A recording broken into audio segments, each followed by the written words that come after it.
السلام علیکم ورحمۃ اللہ وبرکاتہ۔ امید کہ سبھی بخیر و عافیت ہوں گے۔ اللہ کے نبی صلی اللہ علیہ وسلم کا مزاج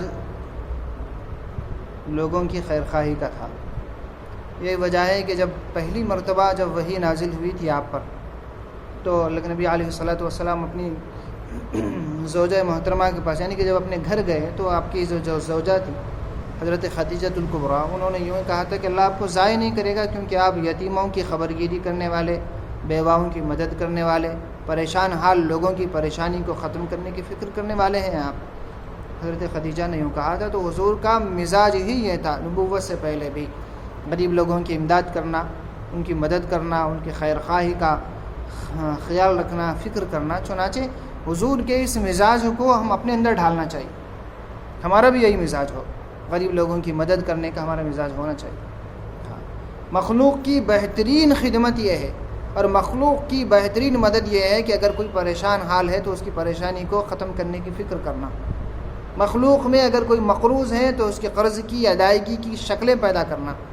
اگر ہم سے کچھ ایک دو بول کسی کے حق میں اگر بولنے سے کسی کا فائدہ ہو سکتا ہے تو ہم اس کو فائدہ پہنچانے کی فکر کرنا، یہ بہترین مخلوق کی خدمت کی ایک شکل ہے۔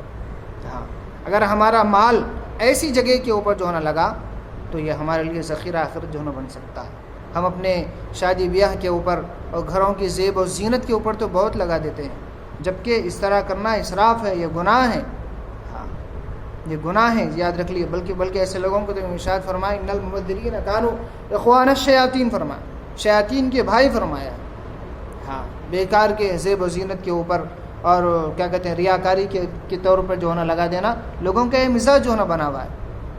تو بہرحال اگر کچھ حصہ مخلوق کی خدمت کے لیے اگر جو ہونا پہنچ گیا تو ہمارے لیے یہ ذخیرہ آخرت بن سکتا ہے، ہمارے لیے خبر کی روشنی کا سبب بن سکتا ہے۔ اس لیے 100 روپے ہی کیوں نہ ہو اللہ کی راہ میں دینے کا مزاج بنائے۔ اور حضور علیہ السلام نے ایک جگہ یوں ارشاد فرمایا کہ میں قسم کھا کر کے کہتا ہوں، اگر کوئی اللہ کی راہ میں مال دے اور اس کی مال میں اضافہ نہ ہو، یہ ممکن ہی نہیں ہے، ایسا کہا۔ تو میرا مال کے دینے سے، مال کا دینا مال کے اضافے میں سبب بنتا ہے۔ لوگ اس کو کچھ اور سمجھتے ہیں، یار دے دیں گے تو کمی ہو جائے گی، نہیں، بلکہ اللہ تعالیٰ غیر محسوس طریقے سے دے گا۔ اس لیے دینے کا مزاج بنائیے۔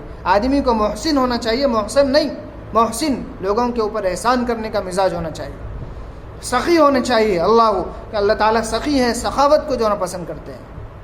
تو بہرحال اپنے پیسوں کو اگر ہم کسی کی خبر گیری میں، کسی کی پریشان حالی میں اگر ہم اپنے پیسوں کو اگر لگائیں گے تو ظاہر سی بات ہے وہ ہماری خبر کی روشنی، ہماری خبر کی تاریکی کو دور کرنے کا سبب بن سکتے ہیں وہ پیسے۔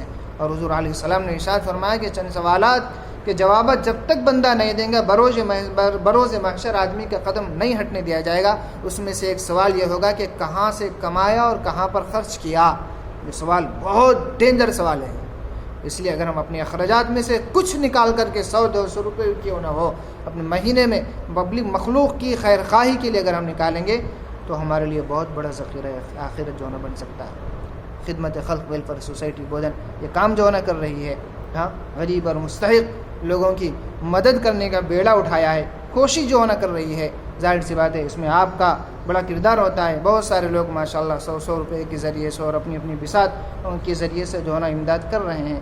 لہذا آپ سے بھی درخواست کی جاتی ہے کہ اس مہم میں حصہ لیں اور خدمت خلق کا کام کرنے کی کوشش کریں، جو یقیناً ہمارے لیے سرمایہ آخرت جو ہے نا بن سکتا ہے۔ اللہ رب العزت سے دعا ہے کہ ہم سب کو ان باتوں کی صحیح سمجھ و فہم عطا فرمائے اور عمل کرنا آسان فرمائے۔